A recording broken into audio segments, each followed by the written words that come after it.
ചുനങ്ങാട് മുട്ടിപ്പാലം ക്ഷീരോത്പാദക സഹകരണ സംഘത്തിനായി നിർമ്മിച്ച പുതിയ കെട്ടിടം ഉദ്ഘാടനം ചെയ്തു.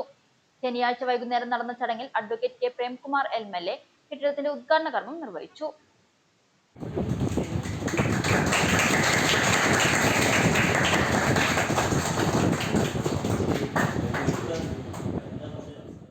MLA ഫണ്ടിൽ നിന്നും പാലക്കാട് ജില്ലാ പഞ്ചായത്ത് ഫണ്ടിൽ നിന്നും 10 ലക്ഷം രൂപ വീതം ചെലവഴിച്ചാണ് അത്യാധുനിക സൗകര്യങ്ങളോടുള്ള ഈ പാൽ സംഭരണ കേന്ദ്രം യാഥാർത്ഥ്യമാക്കിയത്.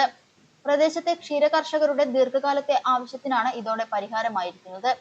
ജില്ലാ പഞ്ചായത്ത് ഫണ്ട് കൊണ്ട് നിർമ്മിച്ച കെട്ടിടം ജില്ലാ പഞ്ചായത്ത് മെമ്പർ TM ശശി ഉദ്ഘാടനം ചെയ്തു.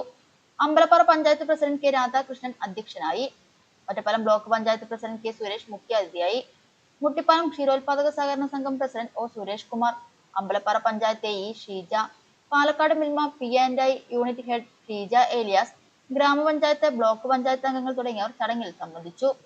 നമ്മുടെ നാടിന്റെ വളർച്ചയുടെ മുന്നേറ്റത്തിന്റെ എല്ലാം ഘട്ടത്തിൽ പ്രാദേശിക സാമ്പത്തിക വികസനം എന്ന നിലയിലും നാടിന്റെ കാർഷിക സംസ്കൃതിയെ സംരക്ഷിക്കുക എന്ന നിലയിലുമൊക്കെ വലിയ പ്രാധാന്യം വഹിക്കുന്ന ഒന്നാണ് ക്ഷീരസംഘങ്ങൾ.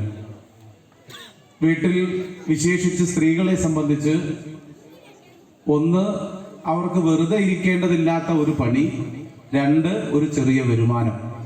ഈ രണ്ടു കാര്യങ്ങളും വീട്ടിൽ ഒരു പശു ഉണ്ടെങ്കിൽ, ഒന്നിൽ കൂടുതൽ പശുക്കൾ ഉണ്ടെങ്കിൽ, ഒരു തൊഴിലും ഒരു ചെറിയ വരുമാനവും ഒക്കെ ജീവിതത്തോടൊപ്പം നിന്നുകൊണ്ട് വീട്ടിൽ നിന്ന് എങ്ങോട്ടും പോകാതെ തന്നെ ഒരു വരുമാനമൊക്കെ ഉറപ്പിച്ച് വലിയ സമ്പാദ്യമൊന്നുമില്ലെങ്കിലും പണം കൈകാര്യം ചെയ്യാനൊക്കെ കഴിയുന്ന, വരവും ചെലവും ഉണ്ട്, അതൊക്കെ കൈകാര്യം ചെയ്യാനൊക്കെ കഴിയുന്ന നല്ല പ്രാപ്തിയുള്ള നമ്മുടെ നാടിനോട്, നാടിന്റെ പ്രാദേശിക സാമ്പത്തിക വികസന പ്രക്രിയയോട് നല്ല നിലയിൽ ചേർന്ന് നിന്ന് പ്രവർത്തിക്കുന്ന ഒരു നാടാണ് മുട്ടിപ്പാലം ഉൾപ്പെടുന്ന നമ്മുടെ പ്രദേശം എന്ന് നമുക്ക് പറയാൻ സാധിക്കും.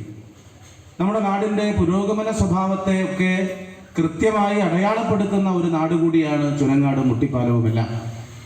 അങ്ങനെയുള്ള തനി ഗ്രാമീണമായ ഒരു മേഖലയിൽ ജനങ്ങളുടെ ഇന്നലെ വരെയുള്ള ജീവിതത്തിൽ ഒരു നല്ല മാറ്റം ഉണ്ടാക്കാൻ കഴിയുന്ന ഒരു അന്തരീക്ഷം ഇന്നിവിടെ ഉദ്ഘാടനം ചെയ്യപ്പെടുന്ന കെട്ടിടത്തിന്റെ ഭാഗമായി ഇവിടെ ഉണ്ടാവുകയാണ്.